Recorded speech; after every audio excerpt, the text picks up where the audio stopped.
Hoje estamos aqui no Parque Aquático Cascanéia, situado na cidade de Gaspar, em Santa Catarina. Estamos junto com o diretor William para falar um pouquinho mais sobre o nosso produto, a sustentabilidade e a eficiência energética que trouxe para esse grande e mega empreendimento aqui em Gaspar. Eu gostaria de agradecer de hoje você estar nos recebendo aqui nesse lindo paraíso, Parque Ecoar, que fica dentro do Complexo Cascanéia. Gostaríamos que você falasse um pouquinho mais para nós sobre a tua opção em adquirir o nosso produto. Legal, Gelson. Para a gente é um prazer estar recebendo vocês aqui também, como todos os nossos clientes, né? Explicar um pouquinho do que foi o projeto, o que está sendo o projeto para nós, né? Hoje o grupo Cascanéia, ele é composto por 3 negócios. Nós temos o Resort Ecoar, que é onde nós estamos, o Parque Aquático Cascanéia, que é o nosso negócio de mais tempo, está fazendo 38 anos, então hoje é considerado um dos melhores parques aquáticos do sul do país, e o Hotel Vila de Aqua, que fica dentro do parque aquático. Então são esses 3 negócios que hoje tocam a parte de aquecimento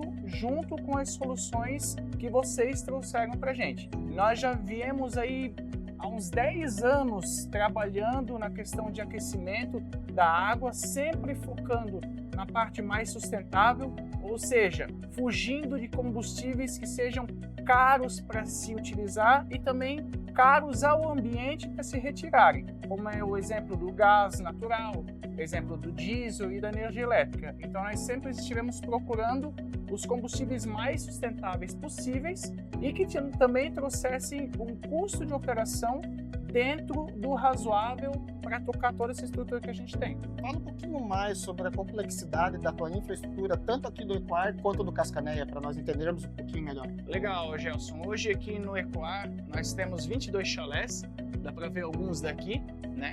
Além desses 22 chalés, a gente tem uma piscina externa com borda infinita de 450 mil litros, uma piscina interna dentro do prédio com 150 mil litros, e aí ainda no prédio nós temos mais 19 suítes em operação e mais 20 e tantas suítes ainda para entrar na parte de operação quando esse prédio aqui for concluído.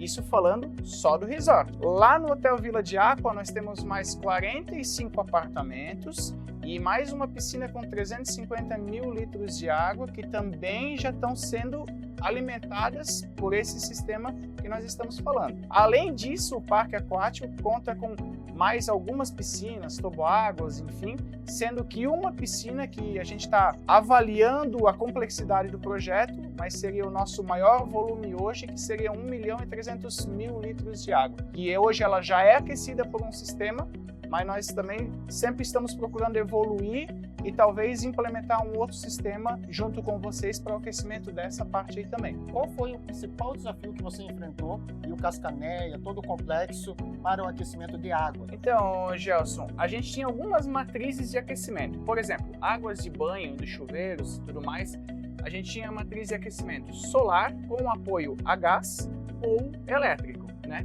E os desafios nessa parte de água de banho, eles começam da seguinte forma. A parte do solar.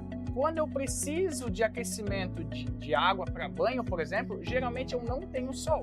Ou são dias chuvosos e tudo mais. Então, aí acontece um desequilíbrio no custo de operação. E aí, nesse ponto, para água de banho, o que entraria? Entraria o apoio a gás ou elétrico. E aí você muito bem sabe que quando a gente está falando com gás ou energia elétrica, nós temos um custo de 4, 5, 6 vezes a mais do que o aquecimento solar, por exemplo, ou com uma fonte de energia renovável ou até mesmo com a parte de lenha. Então, na parte de água de banho, esses eram os principais desafios. O custo. Os sistemas que se tinham funcionavam bem? Sim, funcionam bem. A questão é que o custo de operação ele acaba sendo muito elevado.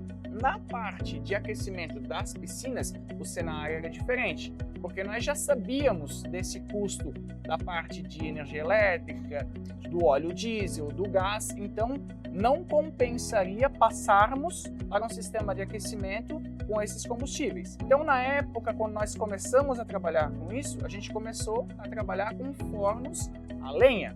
Então, hoje a nossa matriz de aquecimento ela era baseada na parte de lenha, que funciona muito bem e traz bastante resultados. Só que eu tenho alguns problemas nisso. O primeiro é o controle, porque eu não consigo ter um controle tão fino do aquecimento a lenha como eu tenho com o pellet, por exemplo, porque você imagina o seguinte, eu vou pegar 1 metro cúbico de lenha, eu vou jogar num forno, para mim baixar a temperatura, eu vou precisar que aquilo lá queime tudo para conseguir baixar a temperatura. Com o pellet, como uma dosagem ela é milimétrica, digamos assim, eu tenho esse controle muito mais apurado. Obviamente, eu diminuo o meu desperdício de combustível. Esses, assim, eram os principais desafios. A lenha, apesar de ser um combustível mais barato, só que o custo de operação de todo o sistema acabava sendo muito complicado e muito impactante, além da questão dos próprios equipamentos, né? Porque um forno a lenha ele tem uma manutenção da parte de limpeza dos tubos, troca da água muito maior do que o sistema que vocês nos ofereceram. E tinha uma equipe também destinada somente para ficar cuidando dessa caldeira que você tinha. Exatamente. Agora com essa solução também diminuiu a quantidade de pessoas para esse cuidado? Justamente. Então, para te ter uma ideia, nós tínhamos que fazer o abastecimento desse forno a lenha de 3 a 4 vezes ao dia, né? Aí todo dia era feito manutenção de limpeza, escovação de tubo, retirada de cinzas, etc e tal.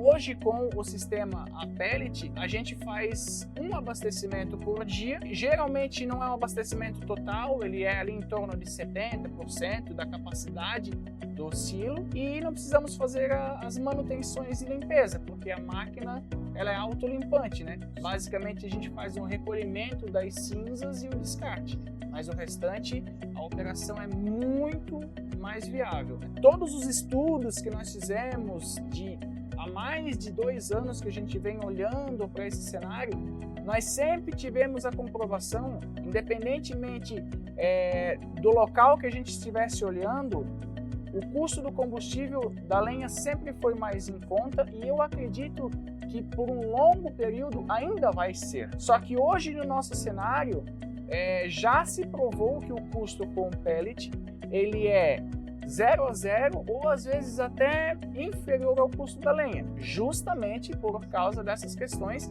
de manutenção, limpeza e operação do sistema. Isso faz com que os custos se aproximem e se igualem cada vez mais. Fazendo as pesquisas e correndo atrás de sempre buscar modernização e sustentabilidade, como que você chegou até a série? Então, Gelson, são 2 pontos, né? O primeiro, a gente veio fazendo estudos com a parte de engenharia tal, e cálculos para, evidentemente, descobrir a capacidade que nós precisávamos de poder calorífico para fazer o aquecimento necessário e também para descobrir os parâmetros de que cada combustível iria ser necessário em quantidade para chegar nesse poder calorífico, né? Para a gente, obviamente, medir o custo de operação, porque o que mais importa no nosso negócio aqui, nesse sentido, não era estar relacionado ao valor que eu pagaria no equipamento A, B ou C, mas de nada adiantava para mim eu pagar um equipamento muito barato e eu ter um custo de operação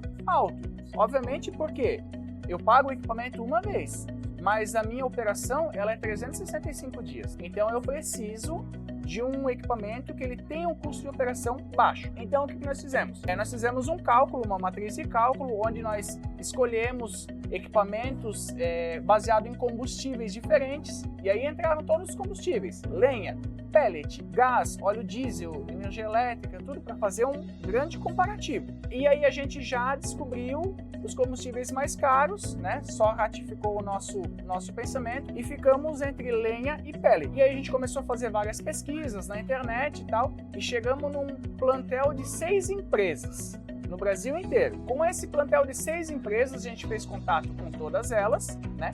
E aí a gente começou a propor os nossos cenários e pedir para que essas empresas, assim como foi com vocês, nos devolvesse um estudo de caso por tipo de combustível. E aí nós iríamos avaliar qual estudo de caso batia mais com o nosso estudo de caso, os nossos cálculos. E aí nesse montante, 3 empresas já foram descartadas, porque a gente já percebeu que eles não tinham propriedade no que eles estavam falando. Estavam simplesmente vendendo um produto e não vendendo uma solução, que é o que nós buscávamos. E aí ficaram 3 empresas, vocês foram uma delas, e aí a gente começou a fazer as conversas, continuamos a evoluir os estudos de caso, dimensionamento dos equipamentos, e aí chegou a um ponto da tomada de decisão.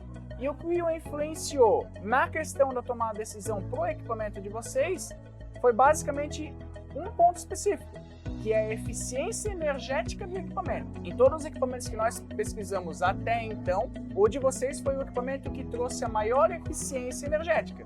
E a eficiência energética a gente liga com duas coisas: custo de operação e, obviamente, sustentabilidade. Então, apesar de nós utilizarmos nesse formato o pellet, que é um combustível extremamente sustentável, né? Porque ele é proveniente da serragem, do corte de madeira, madeira de reflorestamento e tudo mais, né?